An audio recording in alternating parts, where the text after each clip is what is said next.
శుక్లాంబరధరం విష్ణుం శశివర్ణం చతుర్భుజం ప్రసన్నవదనం ధ్యాయేత్ సర్వవిఘ్నోపశాంతయేత్. గురుర్బ్రహ్మా గురుర్విష్ణుః గురుర్దేవో మహేశ్వరః గురుః సాక్షాత్ పరబ్రహ్మ తస్మై శ్రీగురవై నమః.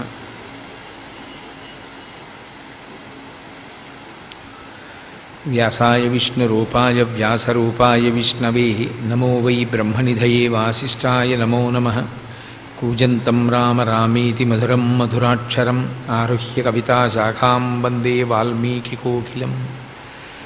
శ్రుతిస్మృతిపురాణానాం ఆలయం కరుణాలయం నమామి భగవత్పాదశంకరం లోకశంకరం.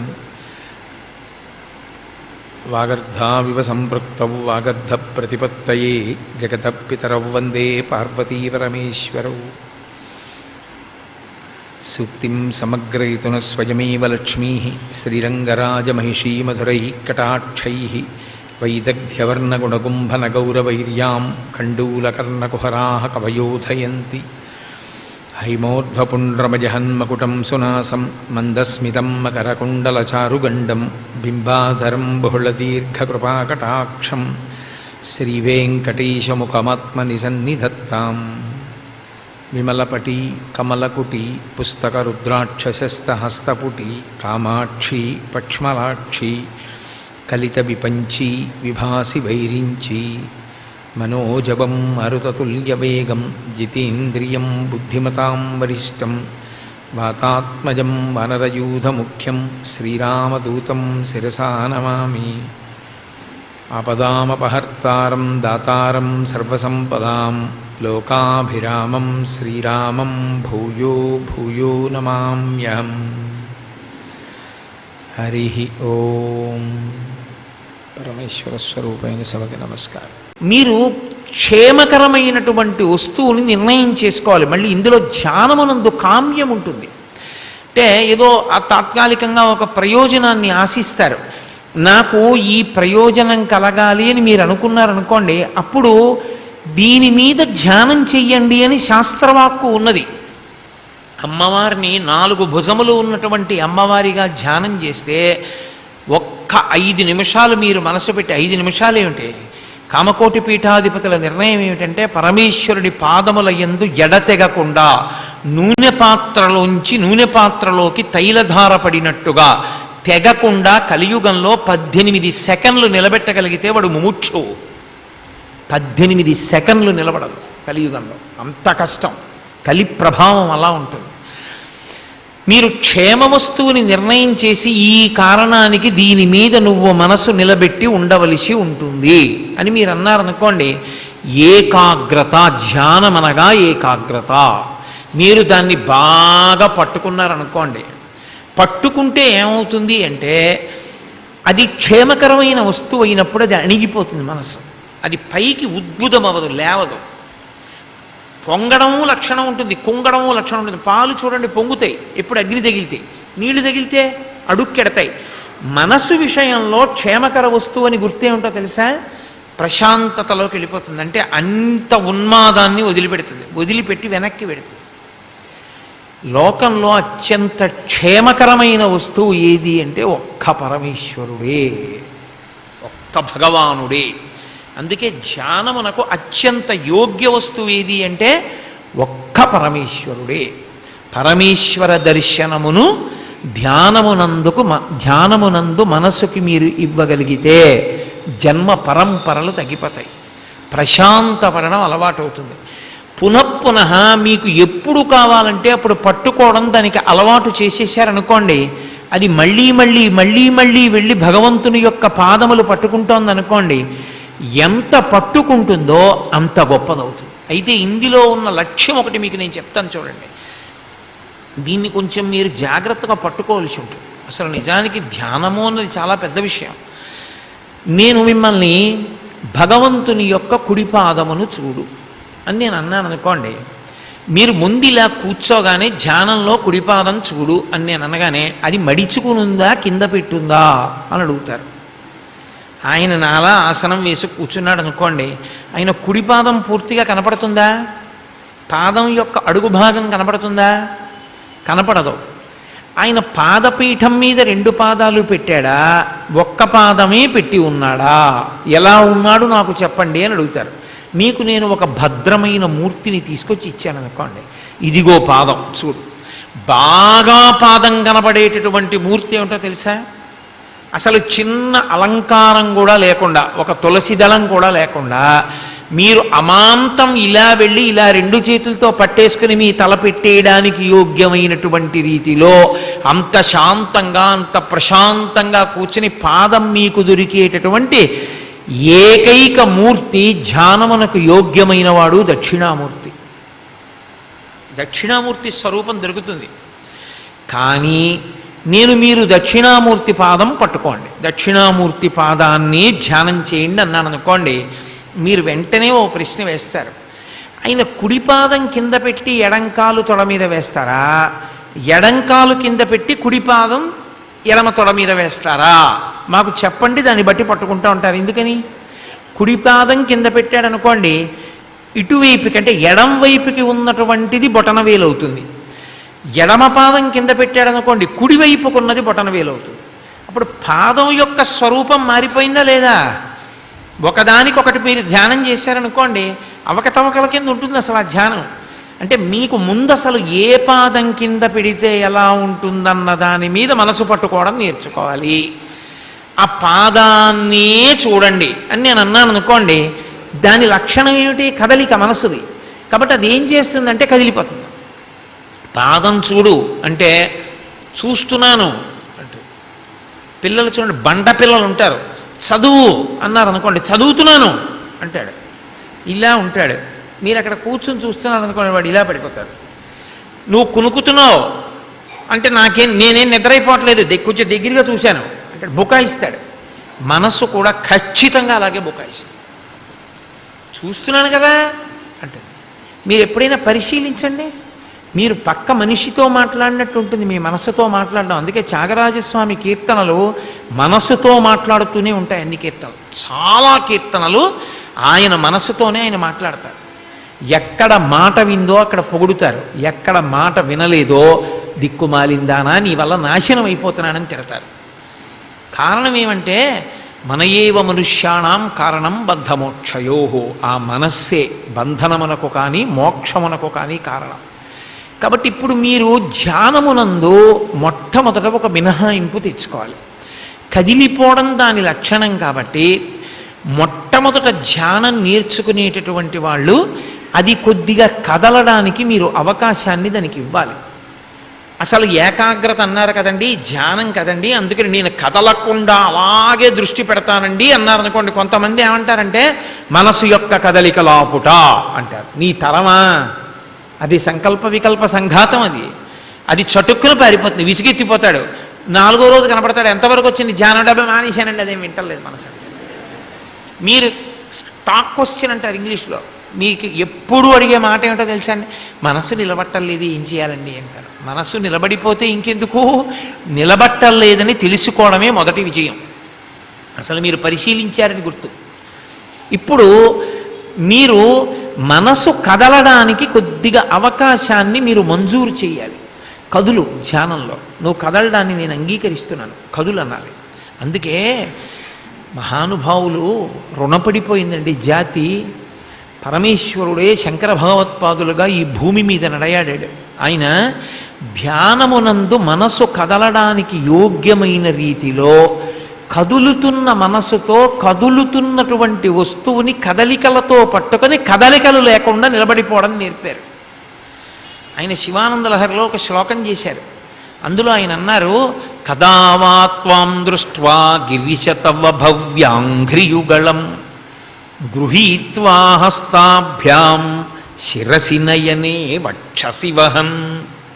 సమాశ్లిష్యాఘ్రాయ స్ఫుట జలజగంధాన్ పరిమళాన్ అలభ్యాం బ్రహ్మాద్యై ముదమనుభవిష్యామి హృదయే. మీరు ఆ శ్లోకాన్ని ప్రశాంతంగా చదివితే ధ్యానం అయిపోతుంది అందులో. అందుకే చిట్ట చివర ముదమనుభవిష్యామి హృదయే ధ్యానం. కాబట్టే నా హృదయమునందు ఆ ఆనందం ఎప్పుడు అనుభవిస్తానో అని పూర్తి చేస్తూ ఎప్పుడో అంటూ మొదలుపెట్టారు. ఎందుకంటే ఇది నేను ఇప్పుడు చెయ్యలేదు నా జీవ పరంపరలో. కదావా, కదా అంటే ఎప్పుడు, కదావా త్వాం దృష్ట్వా గిరిశ, గిరిశ అంటే ఇక్కడే ఉన్నవాడు, బాహ్యంలో పర్వత శిఖరమనందున్నవాడు కైలాసమనందు. కదావా త్వాం దృష్ట్వా, నిన్నెప్పుడు చూస్తాను, ఫోటోలు చూడడం కాదు, ఇలా కళ్ళు మూసుకొని ఇలా చేతులు పెట్టి కూర్చుంటే నాకు పరమశివుడు కనపడాలి. ఆయన కనపడడం ఎలా కనపడాలంటున్నారు శంకర భగవత్పాదులు? ఒక ఉదాహరణకి ఆయన పాదపీఠం మీద 2 పాదాలు పెట్టుకుని కూర్చున్నారు. నేను ఆయన్ని చూశాను. చూసి మొట్టమొదట మీరు మొత్తం తల నుంచి పాదముల వరకు చూసే ప్రయత్నం చేశారనుకోండి, అయోమయం వస్తుంది. ఏది ఎక్కడుందో, ఆ ఆయుధం ఉంటుందా, ఈ ఆయుధం ఉంటుందా, త్రిశూలం ఎక్కడుంటుంది, పోయింది ధ్యానం. మరి ఎంత జాగ్రత్తగా ఇచ్చారంటే ఆ శ్లోకాన్ని, కదావా త్వాం దృష్ట్వా గిరిశతవ భవ్యాంగ్రియుగళం. మీతో నేను మనవి చేశాను కదా, భవ్య క్షేమకరమైన అంఘ్రియుగళం అంటే 2 పాదములు, పాదముల జంట. కాబట్టి దక్షిణామూర్తి స్వరూపం లాంటిది కాదు. దక్షిణామూర్తి అయితే కుడి పాదం కింద పెట్టి ఎడంకాలు కుడికాలు మీద వేస్తారు, కుడి తొడ మీద వేస్తారు. కాబట్టి 2 పాదములు మీకు కనపడవు, ప్రదక్షిణం చేస్తూ ఉంటేనే కనపడుతుంది. ఓ పాదం ఇక్కడ, ఓ పాదం ఇక్కడ కనపడతాయి. ప్రదక్షిణం చేస్తూ చూడాలి దక్షిణామూర్తికి. కూర్చున్న పరమశివుడు ఆయన ఒక ఉన్నతమైనటువంటి ఆసనం మీద కూర్చున్నారు. కూర్చుని కింద పాదపీఠం ఉంది. ఆ పాదపీఠం మీద తన 2 పాదములు ఉంచారు. అవి తెల్లగా ఉన్నాయి పాదాలు. స్ఫటికమణి నిభం అని పేరు పరమశివుడికి. స్ఫటికం ఎలా ఉంటుందో అలా ఉంటాయి. స్ఫటికమునకు పరీక్ష ఏమిటో తెలుసా? అది చాలా శుద్ధ స్ఫటికం అని గుర్తు ఏమిటంటే, నీళ్లల్లో స్ఫటికాన్ని పడేస్తే ఇక స్ఫటికం కనపడకూడదు. నీళ్లల్లో పడేసినా స్ఫటికం కనపడుతోంది అనుకోండి, మీ స్ఫటికమాల నీళ్లలో కనపడుతోంది అనుకోండి, అది శుద్ధ స్ఫటికము కాదని గుర్తు. తెల్లగా ఉండొచ్చు కానీ అది శుద్ధ స్ఫటికం కాదు. శుద్ధ స్ఫటికం అయితే నీళ్లలో కానీ పడిందా మీరు చేత్తో తడిమి తీయాలి, తప్ప కనపడదు. నేను ఒక్కసారి గంగానదీ తీరంలో చూశాను అటువంటి స్ఫటికమాల ఒక చోట. అటువంటి స్ఫటికమునకు పరీక్ష. అందుకే నీటిలో వేసి చూడాలి. నీటిలో వేస్తే కనపడిందంటే అది శుద్ధ స్ఫటికం కాదని గుర్తు. అసలు నిజమైన శుద్ధ స్ఫటికం అయితే దానికి చెమట తగలగానే అది ముఖ్యమైనటువంటి అవయవాల యొక్క పని విధానాన్ని నియంత్రణం చేస్తుంది ఆరోగ్యకరంగా. దానికి ఆ శక్తి ఉంటుంది స్ఫటికానికి. మణి మంత్రము ఔషధము అని. అందుకే అటువంటి స్ఫటికం ఎలా ఉంటుందో అంత తెల్లగా ఉంటాయి ఆయన పాదాలు. స్ఫటికమణి నిభం. ఇప్పుడు మీరు ఆ తెల్లటి పాదాలు ఆయన ఎర్రటి పాదపీఠం గుండ్రంగా మెత్తగా ఉన్న దాని మీద పెట్టుకున్నారు. కాసేపు పరదేవతని పక్కన పెట్టండి, అమ్మవారిని. ఆయన కూర్చుని ఉన్నారు. మీరిప్పుడు ఆయన దగ్గరికి వెళ్ళి ఆయన ఇలా 2 పాదములు ఉంచారనుకోండి పాదపీఠం మీద, మీరు ఇక్కడికి వెళ్ళి కూర్చున్నారు తూర్పు ముఖంగా. ఇప్పుడు అలా 2 పాదములు కనపడతాయా, కనపడవా మీకు? అలా 2 పాదములు కనపడుతుంటాయి. ఇటు కూర్చున్నారు. ఇప్పుడు శంకర భగవత్పాదులు అంటారు, కదా వా త్వాం దృష్ట్వా. ముందు 2 పాదముల వంక ఎంత ప్రీతితో చూస్తారబ్బా, ఎన్ని కోట్ల జన్మలకు కనపడ్డాయి అని తదేకంగా చూసి, అవి ఇలా పాదపీఠం మీద పెట్టబడి ఉన్నాయి కాబట్టి వాటి అడుగు భాగం మీకు కనపడుతుందా? కనపడదు. మీరు వాటిని చేతిలో పట్టుకోగలరా? పట్టుకోలేరు. మీరు ఆయన పాదాల కిందకి చేతులు పెట్టి పైకి ఎత్తచ్చా? మీరు ఎత్తలేరు. ఇప్పుడు మీరు పరమ ప్రేమతో 2 పాదాలు ఇలా అరిచేతుల్లో పట్టుకోవాలనిపిస్తుంది. చూడగానే ఎంతో సంతోషం కలుగుతుంది. ఆ సంతోషం కలిగి ఇలా పట్టుకోవాలని మీరు ఇలా 2 చేతులు చాపారనుకోండి, మీరు పట్టుకుంటారా, ఆయన పెడతారా మీ చేతిలో? ఆయన ఈ 2 పాదాలు ఎత్తి ఇలా 2 చేతుల్లో పెట్టాలి. పెడితే ఇప్పుడు మీకు స్పర్శ తగులుతుంది, అరికాళ్ళ స్పర్శ. అప్పుడు మీరు అవి ఇలా అరిచేతులతో పట్టుకుని గృహీత్వా హస్తాభ్యాం, రెండు చేతులతో పట్టుకుని ఆ స్పర్శ అనుభవించి ఎంతో సంతోషపడిపోయి ఆనందం ఆగదు. అబ్బా పరమేశ్వర పాదాలు రెండు చేతులతో పట్టుకున్నాననుకుంటారు. వెంటనే ఏమైపోతారు? ఆనందంలో ఇలా వంగిపోతారు. వంగిపోయి వాటిని మీ తల ఇలా కిందకి వంచి గృహీత్వా హస్తాభ్యాం శిరసి, ఆ రెండు పాదములను పైకెత్తి మీ తల మీద పెట్టుకుంటారు. ఎప్పుడైతే పరమేశ్వరుని యొక్క రెండు పాదములను ఎత్తి మీ తల మీద పెట్టుకున్నప్పుడు తల మీద రెండు పాదములు తగిలాయో, నన్ను నమ్మండి, నేను మీకు యోగశాస్త్ర రహస్యం చెప్తున్నాను. పతంజలి యోగ భాష్యం అమృతధార పడుతుంది, లోపల నాడీ మండలంలోంచి అమృతధార పడుతుంది. అదే జీవుడు పరమేశ్వరుడికి దగ్గరైపోతాడు. అది ఇక ఉంటే ఉత్తర జన్మలో ఒకటో రెండో అంతే, ఇక ఆ తర్వాత ఉండవు. అందుకే గురువు దీక్ష ఇచ్చినప్పుడు కూడా అత్యుత్తమ దీక్ష ఏమి అంటే రెండు పాదములు ఎత్తి శిష్యుని యొక్క తల మీద పెడతారు. అది ఒక గురువు తన జీవితం మొత్తం మీద ఎంతో సంతోషిస్తే ఒక్కరు లేదా ఇద్దరు శిష్యుల తల మీద పెడతారు. కంచికామకోటి పీఠాధిపత్యం వహించిన మహాపురుషులు, శివావతారులు, చంద్రశేఖరేంద్ర సరస్వతి మహాస్వామి వారి దగ్గరికి ఒకప్పుడు ఒక వ్యక్తి దక్షిణామూర్తి స్తోత్రానికి వ్యాఖ్యానం రాసి పట్టుకెళ్ళాడు సంస్కృతంలో. ఆయన పుస్తకం ఇలా చదివారు. ఇలా చూసి అతను అలా కూర్చున్నాడు, దూరంగా ఇలా రమ్మన్నారు, దగ్గరకు వచ్చాడు, ఇలా కూర్చోన్నారు, కూర్చున్నాడు. నీకు కావలసినంతసేపు పెట్టుకో అని ఆయన రెండు పాదములు ఆయన తల మీద పెట్టారు. అంతే, అమృతధార పడిపోయింది. అతను ఈ పునర్జన్మ లేదు అతనికి. గురుపాదములను కానీ తల మీద పెట్టుకోవడం వచ్చిందా, గురువుగారికి నమస్కారం చేసినప్పుడు ఎప్పుడూ చెయ్యవలసిన పనుల్లో అదొకటి. ఒక్క గురువుకి నమస్కారం చేసినప్పుడు మాత్రం పూజలో గురువుగారి పాదముల మీద మీరు తల పెట్టడం కాదు, గురువుగారి పాదములు మన తల మీద పెట్టినట్టు భావన చేసి నమస్కరించారు. నేను యథార్థమైనటువంటి యోగ సూత్రముతో చెప్తున్నాను ఈ విషయాన్ని. నేను అబద్ధం చెప్పానని మీరు అనుకుంటే పెద్దలు చేసిన వ్యాఖ్యాన గ్రంథాలు చూడండి, తల మీద పెట్టినట్లుగా భావన చేస్తారు. శంకరులు అందుకే 1-2 చోట్ల ఈ ప్రయోగం చేశారు. గిరిశతవ భవ్యాంగ్రియుగళం. ఇప్పుడు గృహీత్వా హస్తాభ్యాం, రెండు చేతులతో పట్టుకుని ఆగగలవా? ఆ సంతోషంతో బాగా దగ్గరకి జరిగి ఇలా ఒక్కసారి చూస్తారంటే, స్వామి నా తల మీద పెట్టవా? ఇప్పుడు తల మీద పెట్టాలంటే ఏం చేయాలి? మీరు కొంచెం ఇలా తల ఉంచాలి, ఆయన తన రెండు పాదములను బాగా పైకెత్తాలి. నేల మీద పెట్టిన పాదాలని రెండు పాదాలు పైకెత్తి వాటి రెండింటినీ మీ తల మీద పెట్టాలి. ఇప్పుడు పరమశివుని యొక్క రెండు పాదములు తల మీద తగులుతున్నాయి అనుకోండి, మీరేం చేస్తారు? ఇలా కూర్చుంటారా? ఇలా రెండు చేతులు పైకెత్తి ఆ రెండు పాదముల మీద వేస్తారా, వేరా? మెత్తగా రెండు పాదాలు తగులుతూ తల మీద కొంచెం బరువుగా పాదాలు తగులుతుంటే సుగంధిం పుష్టివర్ధనం అని పేరు ఆయనకి. అపారమైన సుగంధము, ఆ మణిమంజీరములు, వాటి చవ్వడి, ఆ పట్టుపంచె యొక్క అంచులు మీ తలకి తగులుతుంటే ప్రాతస్మరామి పరమేశ్వర పాద పద్మం అన్నప్పుడు ఎంత అనుభూతి కలుగుతుందో. అలా తల మీద తగులుతుంటే మీ కన్నులు బరువెక్కిపోయి ఆనంద తన్మయత్వము చేత కనురెప్పలు పడిపోయి ఇటు నుంచి కాదు ఇటు నుంచి నీళ్లు కారిపోతాయి. ఆ బరువుకి, ఆ ఆనందానికి శిరసి తల మీద ఉంచుకుని ఆ ఆనందంతో వాటిని దింపి మళ్ళీ చేత్తో పట్టుకుని నయనే కళ్ళతో ఇలా అద్దుకుంటారు. శిరసి నయనే. ఇప్పుడు ఆనందం ఆగదు, కొంచెం ముందుకు జరిగి వాటిని గుండెల మీద పెట్టుకుంటారు. ఆ రెండు పాదములు అవి భవ్యమైన పాదములు, అవి శివపాదములు. ఆ పాదాలు రెండు గుండెలకి తగిలాయి. తల మీద పెట్టినట్టు గుండెల మీద పెడతారా? పెట్టలేరు. ఎందుకని? మీరు ఇలా ఏటవాలుగా పడుకుంటే మీ గుండెల మీద పెట్టాలి. పరమేశ్వరుడి దగ్గర అలా పడుకుని పెట్టించుకుంటారా? అందుకని మీరు అరిచేతులతో పట్టుకుని వాటిని ఇలా గుండెల మీద పెట్టుకుంటే మెత్తగా దూది పొట్లాల్లాగా ఆయన వేళ్ల యొక్క చివరి భాగములు మీ గుండెలకి తగులుతాయి.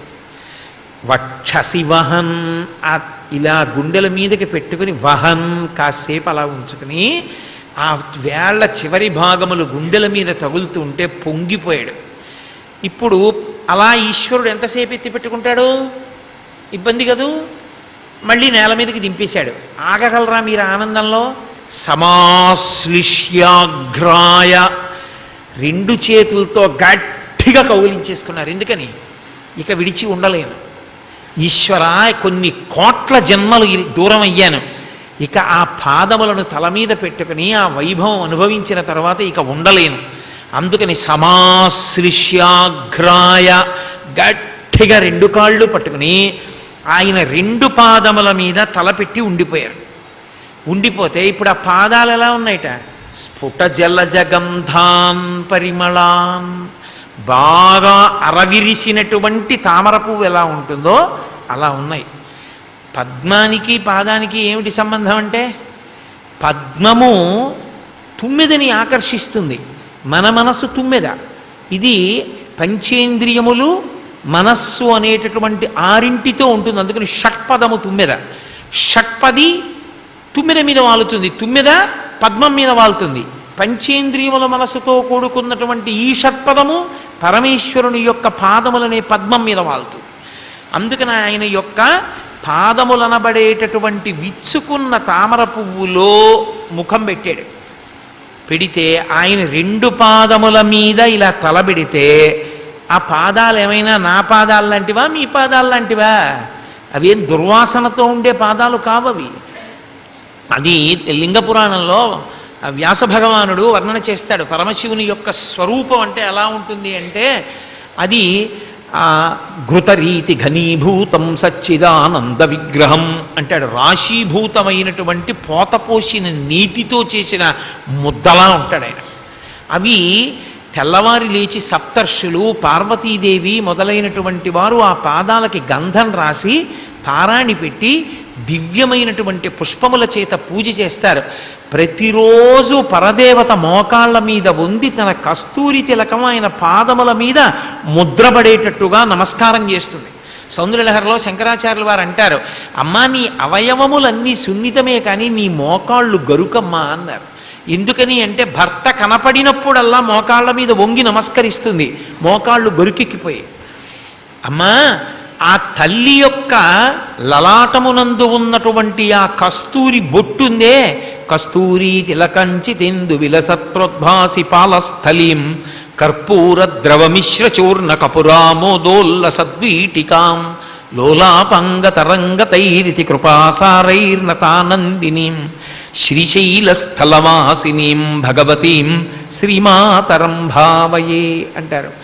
ఆ కస్తూరి బొట్టు అంత సువాసన. బ్రహ్మగారు కుప్పెలో పెడుతుంటట, పెద్ద కొడుకు కాబట్టి. ఆ కస్తూరి బొట్టు పరమశివుని యొక్క పాదముల మీద ముద్రపడి ఉంటుంది.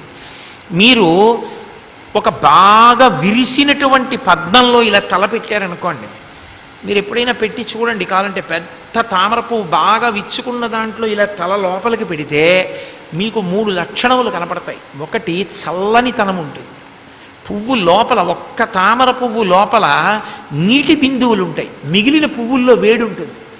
మీరు మల్లెపూల రాశి మధ్యలో చేయి పెట్టండి, వేడెక్కిపోతుంది. ఎంత వేడెక్కిపోతుంది అంటే చెయ్యి కాలిపోయినట్టుంటుంది. పువ్వులు చాలా వేడి. జాజి పూలలో చేయి పెట్టండి, వేడెక్కుతుంది. గులాబీ పూలలో ఒక అరగంట చేయి పెట్టి ఉంచండి, వాతం కమ్ముతుంది. పువ్వులకు లక్షణం ఉంటుంది. అది తామర పువ్వులో తల పెట్టండి, దాంట్లో నీటి బిందువులు ఉంటాయి, అందుకే చల్లగా ఉంటుంది. దానిలో నుంచి వచ్చేటటువంటి సుగంధం ఉన్నదే, ఆ పరిమళము మీకు ముఖం మొత్తేలా ఉండదు. కొన్ని పువ్వుల్లో చాలా విపరీతమైన సౌరభం ఉంటుంది. విపరీత సౌరభం కాదు, చాలా మందంగా ఉంటుంది. అది ఎంత పీలిస్తే మీకు అంత మత్తుగా, అంత హాయిగా, అంత తేలికగా ఉంటుంది. 2, దాని యొక్క కేసరములు ఉంటాయి, ఆ పుప్పొడి.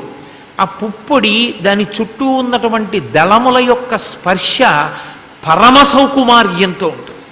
ఎంత సుకుమారంగా ఉంటుందో. ఇలా మీరు ముఖం పెడితే దళములు కొంచెం పక్కకి వంగి ఇలా చుట్టూ పట్టుకున్నట్టుగా ఉంటాయి. ఇలా ఏదో వేళ్లతో ఇలా పట్టుకుంటే ఈ వేళ్ళు ఇలా తగిలితే ఎలా ఉంటుందో, మీరు పద్మంలో ముఖం పెడితే ఇలా తగులుతూ ఆ దళములు అలా ఉంటుంది. పరమశివుని యొక్క పాదముల మీద తలపెడితేట స్ఫుట జల జగంధాన్ పరిమళాన్. శంకరులు ఒక అక్షరం మీరు తీసివేయలేరు. ఒకచోట స్ఫుట జల జగంధాన్ అంటారు, ఒకచోట దరదళిత అంటారు సౌందర్యలహరిలో.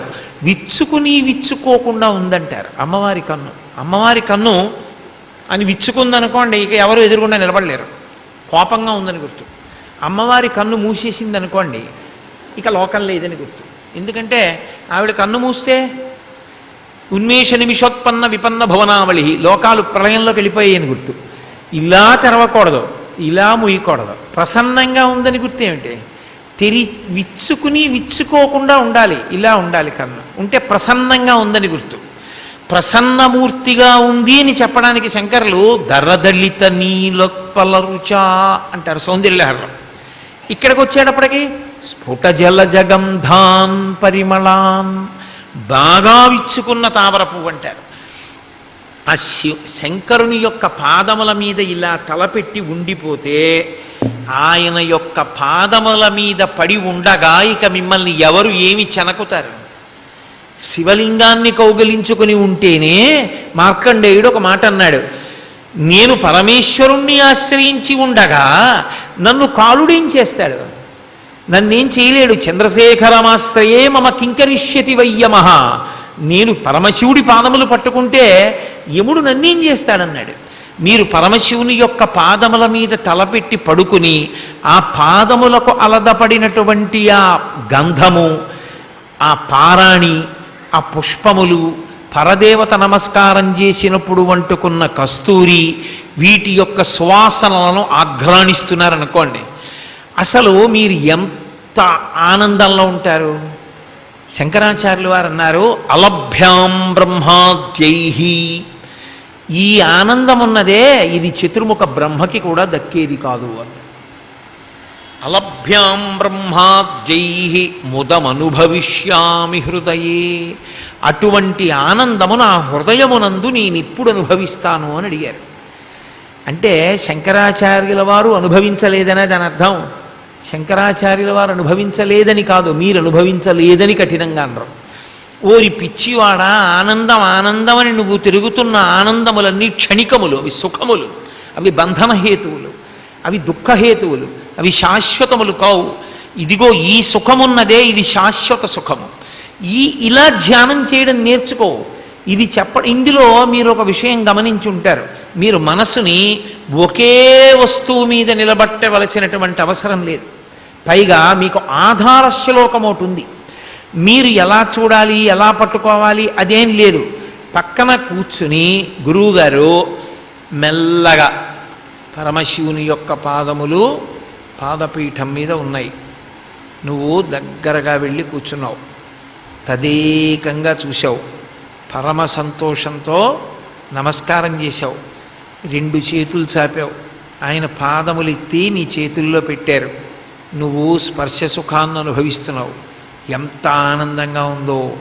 అలా గురువుగారు చెప్తున్నప్పుడు నువ్వు ధ్యానం చేస్తూ ఉంటే ఎలా ఉంటుందో చాలా తక్కువ కంఠంతో చెప్తారు. మొదట్లో చెప్తే దాన్ని బట్టి కన్నులు మూసుకుని అనుభవిస్తారు. గురువుకి తెలుసు ఏ స్థాయిలో అతను బాగా అనుభవిస్తున్నాడు. అప్పుడు గురువుగారు కూడా మాట్లాడరు, కాసేపు అలా ఊరుకుంటారు. ఊరుకుని తరువాత మాట చెప్తారు, ఇది బ్రహ్మగారికి కూడా లభ్యమయ్యే సుఖము కాదు. అప్పుడు మళ్ళీ అందులోంచి బయటికి వస్తారు. ఇది శంకరాచార్యుల వారు చేసిన అద్భుత ప్రయోగం ఏమిటంటే, అసలు ధ్యానం అంటే ఏమిటో తెలియని వాడికి ప్రారంభంలో అసలు మనసుని ఏకాగ్రం చేసి నిలబెట్టడం చేతకాని వాడికి కొద్దిగా మనసు కదలడానికి అవకాశం ఇస్తూ, కదలడానికి అవకాశం ఇచ్చాం కదా అని చెప్పి పట్టుకోవలసిన వస్తువు నుంచి ఒక్క క్షణం కూడా జారిపోకుండా కదలికల యందు బాగా దగ్గరగా కదులుతూ ఇంకా పెనవేసుకుపోయేటట్టుగా ఇచ్చారు. ఈ కదలికలలో ఏదో ఒక కదలిక దగ్గర ఏదో ఒకనాడు నువ్వు ఆ పై కదలికని ఆశించకుండా నిలబడిపోతావు. అందుకే అసలు ఆ శ్లోకం చదివేటప్పుడు అలా ఉంటుంది. అందుకే శంకరాచార్యుల వారి రచన అంటే అలా ఉంటుంది. ఇప్పుడు అన్ని శ్లోకాలు శివానంద లహరిలో అలా ఉండవు. కళాభ్యాం చూడాలంకృత శశికళాభ్యాం నిజతప ఫలాభ్యాం భక్తేషు ప్రకటిత ఫలాభ్యాం భవతు మే శివాభ్యాం అస్తోకత్రిభువన శివాభ్యాం హృది పునర్భవాభ్యాం ఆనందస్ఫురదనుభవాభ్యాం నతిరియం అన్నాను అనుకోండి, మీరు దాని మీద ధ్యానం చేయడం కష్టం, కుదరదు మీకు అలాగా. అదే నేను కదా వా త్వాం దృష్ట్వా గిరిశతవ భవ్యాంఘ్రియుగళం అన్నాను అనుకోండి, ఆ మొదటి పాదం మీరు ధ్యానం చేసేయచ్చు. ఎక్కడికక్కడికి తర్వాత పాదం జ్ఞాపకం రాలేదని మీకేం బెంగలేదు. శంకరాచార్యుల వారే పక్కన కూర్చుని మీతో ధ్యానం చేయిస్తే ఎలా ఉంటుందో, శంకరుల యొక్క శ్లోకము కాలగతికి నిలబడిపోయి అలాగే ఉంటుంది. అలా వారు ధ్యానం చేయిస్తారు. ఇది ధ్యానమునందు ప్రాథమిక దశ. అంటే కదలడం అలవాటైపోయిన మనసుని అసలు నియంత్రించేయకుండా కొంచెం కదలడానికి అవకాశం ఇస్తారు. ఇప్పుడు మీరు ఈ శ్లోకం పట్టుకుని ప్రతిరోజు ధ్యానం చేశారనుకోండి, అది చాలు. మనసుకున్న లక్షణం ఏమిటంటే తనలోనే ఉన్నటువంటి ఆనందాన్ని తాను అనుభూతి చెంది అందులో మునిగిపోయి ఆ మత్తులో అలా ఉండిపోతాను అనుకున్నారనుకోండి, ఇప్పుడు ఇంద్రియములను వాడరు, ఇంద్రియములను వెనక్కి తీసేస్తారు. అంటే ఇప్పుడు ఇంద్రియములు ఏమైనా చెప్పినా కూడా మనసు పుచ్చుకోదు.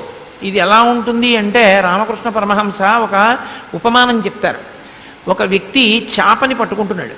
చేపని పట్టుకునేవాడు వల వేయడం కాదు, పూర్వం ఒక కర్ర పెట్టి ఆ కర్రకు ఒక తాడు కట్టేవారు. ఆ తాడు అడుగున ఒక సూది ఉంటుంది, దాన్ని ఇలా వంచి ఉంటుంది, ఇలా యు ఇంగ్లీష్లో ఎలా ఉంటుందో అలా ఉంటుంది సూది. దానికి అగ్గిపెట్టెలో వానపాములు పెట్టి పట్టుకెడతారు. పట్టుకెళ్ళి బ్లేడుతో దాన్ని ముక్క కోసి ఆ సూదికి ఎక్కిస్తారు. ఎక్కిస్తే సూది కనపడదు, వానపామే కనపడుతుంది, ఆ వానపాము ముక్క కనపడుతుంది. ఇప్పుడు సూది వానపాము యొక్క బరువుకి అది లోపలికి దిగుతుంది. నీటి మీద ఒక పేకబెత్తం ముక్క ఒకటి కడతారు, అది తేలుతూ ఉంటుంది.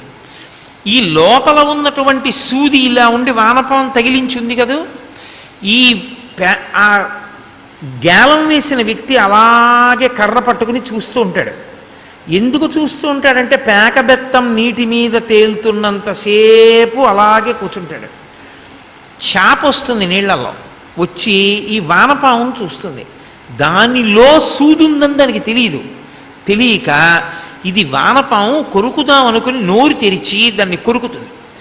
కొరకగానే సూది దాని నోట్లోకి దిగిపోతుంది. దిగిపోగానే దానికి బాధ కలిగి నీటిలో ఇలా గిలగిల్లాడుతుంది. ఈ పేకబెత్తం ములిగి ఇలా కొట్టుకుంటుంది. కొట్టుకోగానే గేలాన్ని చేప పట్టుకుందని గుర్తు. అది విడిపించుకునే లోపల ఇతను ఏం చేస్తాడంటే ఆ కర్రని ఇలా అంటాడు. అంటే తాటితో పాటు చేప కూడా వచ్చి భూమి మీద పడుతుంది. ఏదో పాపం ఏదో మచిలీ జల్కా రాణి ఉస్కా జీవన్ పాని హాత్ లగావో డర్ జాయేగి బాహర్ నికాలో మర్ జాయేగి అని ఏదో చిన్నప్పుడు పాట ఉంది. చేపకి నీరు ప్రాణం చేయబెడితే భయపడుతుంది, పైకి తీస్తే చచ్చిపోతుంది. మంగళాశాసనపరై మదాచార్య పురోగమై సర్వైశ్చ పూర్వైరాచార్యై సత్కృతాయాస్తు మంగళం. మంగళం కోసలేంద్రాయ మహనీయ గుణాత్మనే చక్రవర్తి తనూజాయ సర్వభౌమాయ మంగళం. ఉమాకాంతాయ కాంతాయ కామితార్థప్రదాయినే శ్రీగిరీశాయ దేవాయ మలినాథాయ మంగళం. కరచరణకృతం వా కర్మవాక్కాయజం వా శ్రవణనైనజం వా మానసం వాపరాధం విహితం వా సర్వమేత్తక్షమస్వ. శివ శివ కరుణాబ్ధే శ్రీ మహాదేవ శంభో. సర్వం శ్రీ ఉమామహేశ్వర పరబ్రహ్మార్పణమస్తు.